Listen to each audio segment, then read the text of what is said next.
Hello and welcome. I'm Paweł Trzaskowski and this is World News. Poland is ready to increase its exports of electricity to Ukraine should Slovakia cut off its power supply, according to a senior Polish official cited by Bloomberg. This comes amid a row between Kiev and Bratislava over natural gas supply. Ukraine chose to let the deal allowing for the transit of Russian gas to Slovakia through its territory expire with the end of 2024. This led Slovakian Prime Minister Robert Fico to threaten cutting electricity exports to Ukraine if no way of supplying gas through this route is facilitated by Kiev. Ukraine is suffering from power shortages as Russia has bombed a large portion of its power generation and transmission infrastructure. Finnish police have announced they found tracks along the bottom of the Baltic Sea where a tanker carrying Russian oil is suspected of cutting off a power line and 4 telecom cables with its anchor. The rupture in the Estlink 2 power cable between Finland and Estonia occurred last Wednesday. The Cook Islands registered Eagle S tanker was boarded by Finnish police and Coast Guard officials on Thursday and sailed into Finnish waters where its crew is being questioned. Estlink 2 might not be back in service before August, according to grid operators. NATO issued a statement on Friday in response to the incident, saying it would boost its presence in the region. Mikheil Kavelashvili has been inaugurated as Georgia's new president, but the anti-government protests across Tbilisi are far from over. All day on Sunday, protesters marched through the capital, denouncing Kavelashvili as their president. Our correspondent Don Arlev is reporting live from Tbilisi. Hello, Don. What are the latest developments?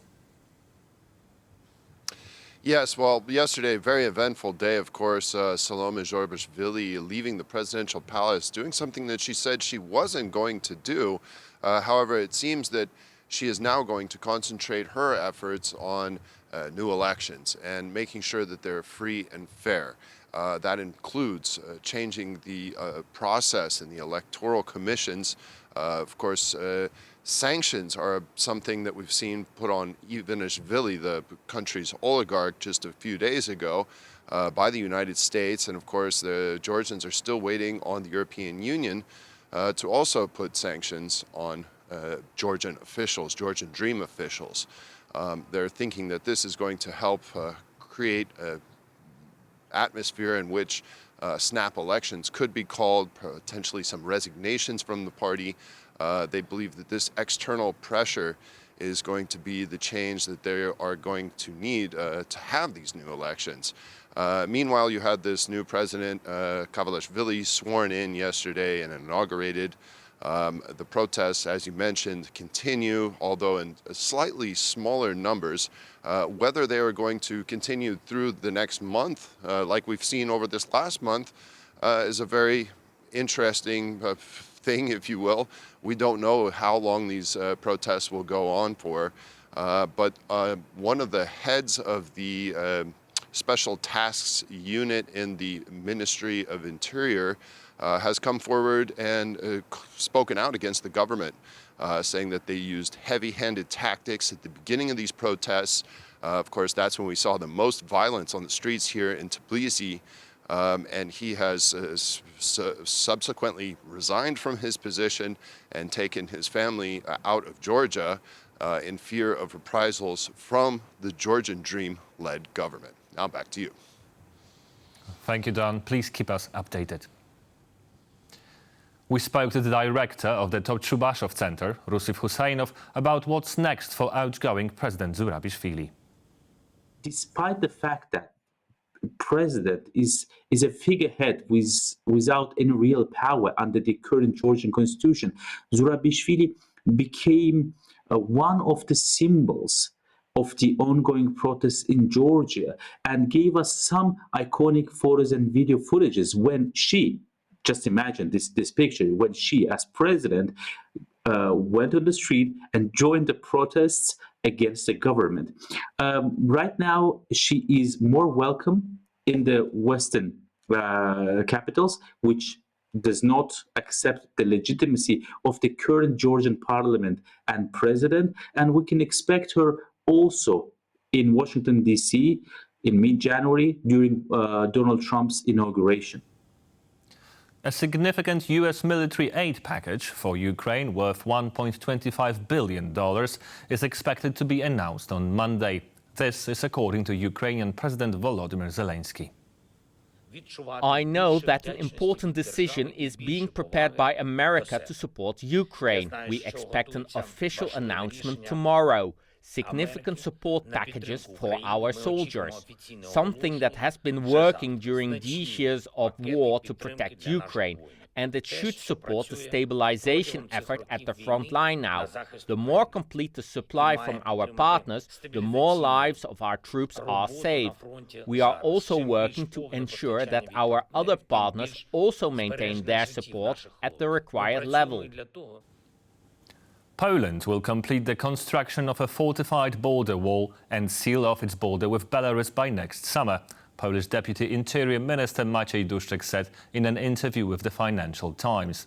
This comes in response to the migration crisis orchestrated by the Lukashenko regime. According to Duszczyk, the additional defensive infrastructure along Poland's 400-kilometer eastern border that the government of Donald Tusk announced earlier this year is on track to be completed by mid-2025. He added that once construction is complete, Poland will reach nearly 100% security along its border with Belarus. Tusk, who took office a year ago, has put the fight against Russia's hybrid war at the top of his government's agenda. The official results of the first round of Croatia's presidential elections have been announced. Incumbent President Zoran Milanović won the most votes but fell just short of a majority and will have to go to a runoff in mid-January. Croatia's incumbent President Zoran Milanović took the most votes in the first round of the presidential elections on Sunday. The Croatian head of state received around 49% of the vote, which is not enough to secure victory in the first round. Addressing his supporters on election day, Milanović reiterated his promise to fight for justice. I will fight for a state based on the rule of law. I will fight against the usurpation and violence of the authorities against human nature, against property, and generally against human dignity. Because unfortunately, there has been too much of this type of violence in Croatia in recent years. In the January 12th runoff, Milanović will face Dragan Primorac from the ruling conservative Croatian Democratic Union, who managed to secure 19% of the vote in the first round. Russian Foreign Minister Sergei Lavrov has said that Moscow is not satisfied with President-elect Donald Trump's proposal to delay Ukraine's NATO membership for 20 years and deploy European peacekeepers in Ukraine as a way to end the war. In an interview with the Kremlin news agency TASS, published Sunday, Lavrov indicated that based on multiple leaks and Trump's own comments in a Time magazine interview from December the 12th, Trump seems to suggest freezing hostilities along the front line and transferring further responsibility for confronting Russia to European countries. Lavrov also emphasized that Russia's position on the resolution of the conflict remains unchanged and that Moscow is ready for negotiations based on the terms mentioned by President Putin during his year-end press conference on December the 19th. Late last evening, the Carter Institute released a statement announcing the death of the 39th President of the United States, Jimmy Carter. After nearly 2 years spent in hospice care at his home in Georgia, the oldest American president passed away at the age of 100. Here's President Carter right now. Jimmy Carter was born on October 1st, 1924, in the small town of Plains, Georgia. After graduating the U.S. Naval Academy in 1945, he undertook graduate work in reactor technology and nuclear physics. Then he turned to politics.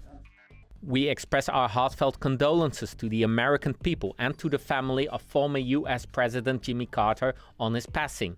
He was a leader who served during a time when Ukraine was not yet independent, yet his heart stood firmly with us in our ongoing fight for freedom.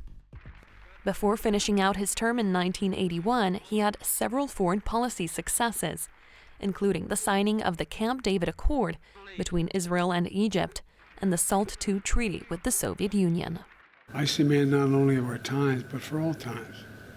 Someone who embodied the most fundamental human values we can never let slip away, although sometimes it seems like it is. People gathered outside the White House to reflect on Jimmy Carter's legacy. Our biggest memories was he was a president from the United States Navy. He defended our country very valiantly. It's a very sad day, of course, for Christmas, but he was always remembered as a great humanitarian, starting Habitat Humanity and really uplifting the people. So today's a very sad day. Well, he was the first president I voted for that won the election in 1976. I think he was someone who tried to do good things for this country and for people, but suffered because of the timing, particularly because of the Iran hostage crisis. He was old and sick. Residents and tourists in Washington, D.C. say the former politician will be remembered first and foremost as a humanitarian and a real statesman. Following consultations with Azerbaijan and Russia, Kazakhstan has decided to send the flight data recorders recovered from the Azerbaijan Airlines plane crash to Brazil. Authorities in Astana say the choice shows that Kazakhstan wishes for the investigation into the incident to remain impartial. The move comes after consultations with both Azerbaijan and Russia and was also motivated by the fact that the aircraft itself was manufactured in Brazil. The crash, which was caused by Russian anti-aircraft missile fire, killed 38 people on Wednesday. Azerbaijan says the aircraft was hit over Grozny, the regional capital of Russia's Republic of Chechnya.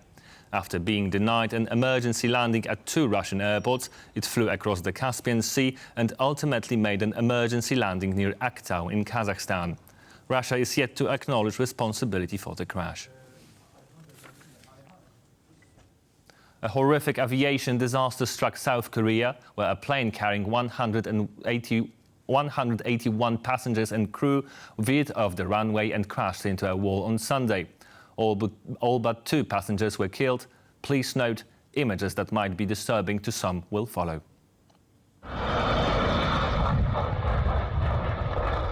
This is the moment the wall of flames engulfed the Boeing 737-800 aircraft, leaving little more than charred debris. The plane was forced to attempt a crash landing without wheels after the control tower warned of possible bird collision. A text message from one of the passengers reads, "A bird got stuck in the wing. Should I say my last words?" Hundreds of emergency workers sprang into action, fighting the flames and attempting to rescue anyone who might have survived. I think it was about 9 or 8:50 a.m. I heard a bang, went outside and saw a big dark smoke. Then I could hear a big explosion, not the one from the crash itself, and later at least 7 other explosions. It soon became apparent, however, that the force of the impact left little hope of survival, and the rescue action turned into a recovery operation. Only 2 people, both of them crew members, were pulled alive from the back of the plane with mid to severe injuries. The aircraft, a Jeju Air flight from Bangkok, attempted to land at the Muan Airport runway shortly after 9 a.m. local time on Sunday. With landing gear failing, the aircraft veered off the runway and hit a wall. The cause of the accident is still being investigated. The aircraft received landing clearance at 8:54 a.m. and made the first attempt at landing, but after receiving a bird collision warning, had to circle around its previous course. The landing gear appears to not have been deployed. The details need to be thoroughly investigated further. The country's acting president, Choi Sang-mok, announced a 7-day national mourning period until the 4th of January. And that's all in this news bulletin. Please stay tuned for more updates.